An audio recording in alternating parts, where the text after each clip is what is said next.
Speaking of budgets, let's talk about wine budgets.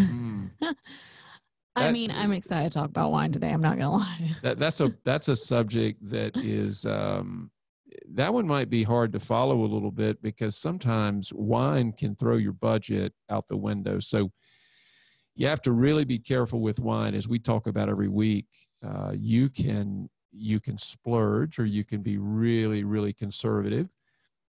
Best of all, if you know the regions around the world and you learn them and you know what you like and you learn what's good and what's not so good in the bottle, you can find some great juice, low cost. You don't have to blow the bank or blow the budget to get good wine, but nice to budget for a splurge here and there, I think.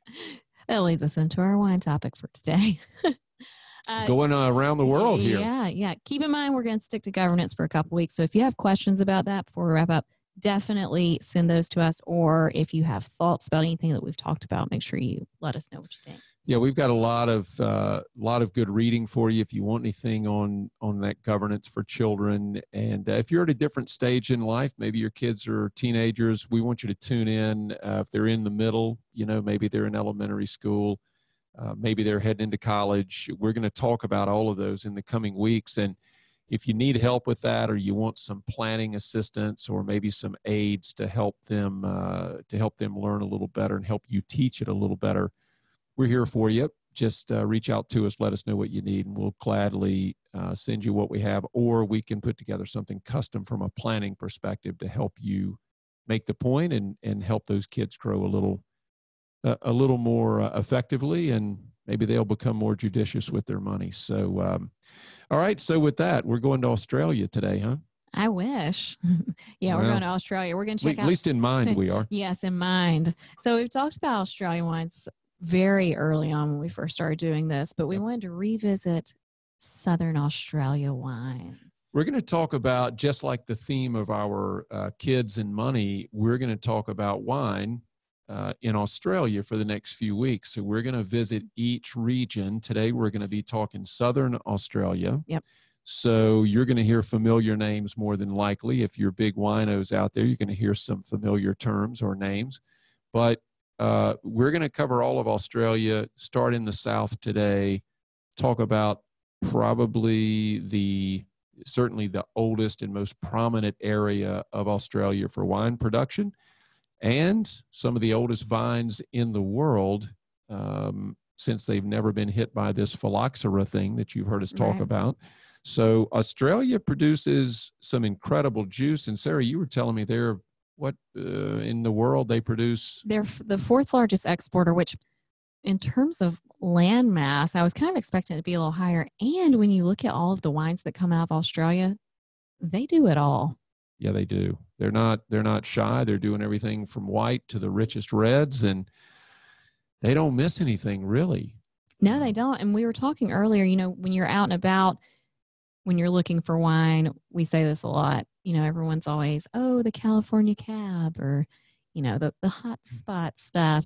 Well, Australia wine, you might want to put that on your radar. I would. One of my favorites, and I know you've consumed Australian wine on many occasions, and I've shared some Australians with you that just I know they're near and dear to you now. Mm-hmm. They became some of your favorites pretty quick. Oh, so, yeah. In fact, Jason Beckley in our Hickory office, I recall he and his wife I think they were here in Wilmington, and we tried a wine. It was Australian, and his wife loved it. Alicia loved the smokiness that came out of this wine, and that was sort of how she described it. And it was right on point, which is it's pretty common in a lot of the really old vine stuff coming out of Australia, particularly out of Southern Australia. So she was astute to pick up on that flavor. Her palate found what it loved, and I remember them wanting to start buying that wine as a result. So Australia makes some really, really good stuff, and it's not just limited to the brands that you recognize like Penfolds. Right. They're one of the oldest, probably are the oldest, but there's plenty of others out there that make some really good stuff. So let's talk about it. Yeah, we'll mention a couple. And you just mentioned Alicia really enjoying the smokiness. I kept reading there's a lot of flavor profile in terms of meatiness. So tobacco, very earthy, but then it also on the flip side, they're very complex, especially the big reds. They have that very dark fruit. Yes, almost jammy like. Yes. So you can imagine, people know Australia. It's pretty synonymous with heat, and they get a lot of heat over there. But some of these wine regions, like in the southern Australian area where we're talking about today, you've got things like McLaren Vale, which sits on the water. And so you get a much different kind of grape, a much different nuances and just a more complex grape when you're getting not only the heat, but now you're getting those ocean breezes coming off the Indian Ocean there. And just a very complicated grape that produces an incredible wine. But really all over that area, they're getting a lot of that breeze coming off the ocean that cools a little bit at night. But what they have in addition to heat in Australia is dryness. And they have become expert at growing vines and extremely good fruit in these dry conditions. And boy, do they produce some, I mean, exceptional wines. Yeah, everybody's gonna want to try some after this. One of the things that we've talked about kind of a lot today is the way that they mix their wines. So it's more about the vintner rather than, oh, well, this came from this specific vineyard. True. So even Penfolds, they can produce a wine that comes from across 600 miles of vineyards. So they're pulling all of these grapes and making sure that the mixture is just perfect rather than a specific vineyard. You know, the Californians sometimes can be a little uppity. We call that bougie now. Yeah, it's bougie. Okay, so I call it snobbery, but bougie, snobbery. So, you know, in California, everybody loves this single, the varietals, number one, so cab, and then single vineyard. So almost like small batch when you talk a bourbon or something like that. But it doesn't have to be single vineyard to be really good stuff. The Australians are proud of that. Oh, yeah. They're okay letting you know that, hey, we pulled this off of 12 properties. And it's truly an art when the vintner can take all of that and blend it into something that becomes exceptional. And in some cases, a collectible. There's a lot of collectible wines coming out of Australia. And, you know, I think you almost fell off your chair when we were looking through some of them. The Grange, for example. Outrageous. Crazy. You know, you saw some price tags on their website that flipped you out, and frankly, they probably flip out anybody. But yeah, and they're not bashful about how they build their wines. They just build great wine. Yeah, I mean, hey, if you're gonna, might as well be proud of it. I will say though, Penfolds, you know, we were going through all of those. There's plenty that are affordable. Oh yeah. Going back to the budget thing, you're probably not going to want to spend $2,200 on a bottle of wine all the time. But they have some for 40. I think we saw 60, 85. Yeah. Very affordable, coming from a very reputable winery. So it's definitely something to test. Penfold sits in Adelaide, in the Adelaide area there of Southern Australia, and they were started back in 1844. Oh yeah, they're old school. You know, a doctor started that, and he eventually passed, and his wife, she took over the running of the vineyard, and pretty formidable in her own right. She rocked that thing for a long time. And you look at Penfolds today, it's a household name in Australia and really known around the world. And they produce one of the most sought after collectible wines called the Grange. One of our clients, he's probably listening today. We've had a conversation about Grange, and I know for a fact that he has some in his wine collection. So I still hope that he brings some of that one day and we can sit down and enjoy it. But, you know, they produce some really amazing stuff at Penfolds, but things like their Ben 389. Yes. I know we were looking at that one. Man, $30, $40 a bottle. And that stuff, a lot of times they're blending or they're aging it in the barrels that were used for Grange. So you can get a lot of the same characteristics in that wine that you do in Grange at a fraction of the price. Yes, at a definite right? fraction. I know that it's very difficult to find that, though. It looked like It is. everything gets sold out very quickly It because does. of the quality and the price. I mean, I don't True. know if it can be beat. It's pretty hard. Penfolds has such a great name, great quality, and they stand on that year after year. They don't sacrifice their standards, which is Mhm. good, but definitely hard to find some of their stuff. But if you're out there looking, there's so many, and they tend to put on their labels. They refer to it as their bins. Yep. So BIN. So you'll see bin 389. You'll see bin Yep. 707. You'll see in the fours. You can see bin 28, another great one. But look, the price runs the gamut. You don't have to spend $500 or $1,000 for a bottle of their wine. You can get tremendous stuff from them in the $30, $40 range. And don't forget, they make whites. They've got great whites coming off their properties. Mm-hmm. Great stuff. And so that's one of the most well known. But there's so many. So that's McLaren Vale. That's Adelaide.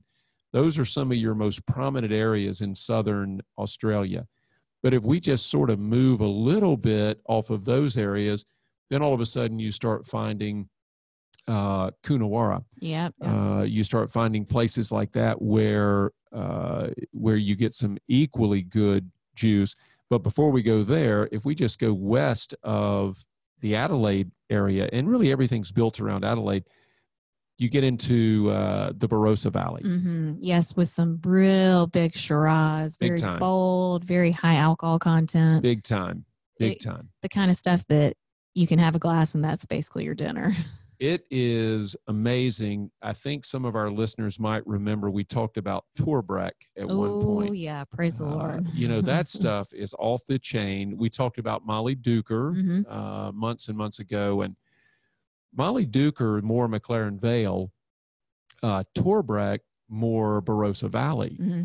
And both very great winemakers. Their pedigree says it all. But I would tell you that, to me, Barossa has a slight edge. I like the style of wine that comes out of Barossa, and love the Torbreck. We've talked about that. So they have everything from $20 a bottle on up to their Run Rig, which is, more like the Grange, but half the price, or if not, maybe it's only it might be less than that today. I think Grange right now is probably in the 1,000 range per bottle. I think you can buy Run Rig for probably $200 to $300 a bottle, and to me, it's equally as good. Oh, it is a powerhouse. I've never had Grange. Don't know if I ever will, but oh yeah, Run Rig is a powerhouse. I don't mind saying it. I've only had Grange one time. That's a very fortunate opportunity for anyone that's using that wine or drinking that wine routinely. Probably, as you hear me say a lot, has more money than sense. So I would call them royalty. Maybe the Queen's drinking it. I don't know. You might be right. Maybe she is. Sultan or somebody over there, they're drinking it. But so we've got Barossa Valley, great stuff. Now, as we head south towards the Coonawarra area, we're going to slip right past the Clare Valley, and we're also going to go past the Eden Valley. Those are known for Riesling. I can't get into this. Well, you know what? It's interesting. Most people never think about Australia for Riesling. No. They're thinking Germany. They're thinking other parts of the world. They're not thinking Australia. And Australia makes some of the best Riesling, particularly those areas. Really, really big stuff. So if you like white, Chardonnays, Riesling, Sauv Blancs, beautiful whites coming out of Australia. And I don't know that people are aware of that. I think what people recognize out of Australia, in the masses anyway, it's that yellow kangaroo on the bottle. I think it skewed people's vision it has. of Australia. So Totally. If you're looking in a wine store or even in the grocery store, if you look in the Australia spot, I mean, I'm guilty of this myself. I've never been like, oh, yeah, I should check that out, because it's the association. It's terrible. And the marketing behind the kangaroo yellowtail wine, their marketing was brilliant. If you read their story, it was all about how do we put wine in front of the masses and make it approachable right now, so that everybody likes it. They did it. That's all they cared about. Well. And they did it well. It's the largest, or it's the most widely sold wine in the world. Yellowtail is big. Wow. And they did all of this literally in just a few years. This didn't take them 30 years to develop. This thing came on fast. And what they did is they just simply looked at what the market wasn't delivering to the drinker, to the person that wanted wine. They said, where is the wine world failing? And they got away from the snobbery and everything else, and they created a cheap, or I should say affordable wine. And boy, everybody started buying it. So you're right. I think it's under $10, isn't it? Oh, yeah. Yeah, for sure. Yeah, okay. Absolutely. Hey, some people probably like it. I'm knocking they do. It, but different people's palates like different things. So if you like Yellowtail, go ahead with your bad self. No, do it. And their sales tell me that people love it. Yeah, I mean, you're not the leader in sales for nothing. I mean, that didn't happen by accident. So yes, it's liked by a lot of people. But I think you're right. It clouds judgment. So I don't think people are trying what I believe is great wine out of Australia because they get stuck on what's labeled, okay, this is what you drink if you want Australian wine. Right. This is it. Not the exquisite stuff like Penfolds. Yeah, exactly. So now if we dip into that Coonawarra range or region, another subset there of that Adelaide or Southern Australia region, you've got some killer, probably 75 vineyards sitting in there. Tons. Oh man! I think Penley was one of those that you highly recommended. Penley's great. If you haven't tried Penley, you should pick up a bottle. That's not hard to find. I don't think I've had it.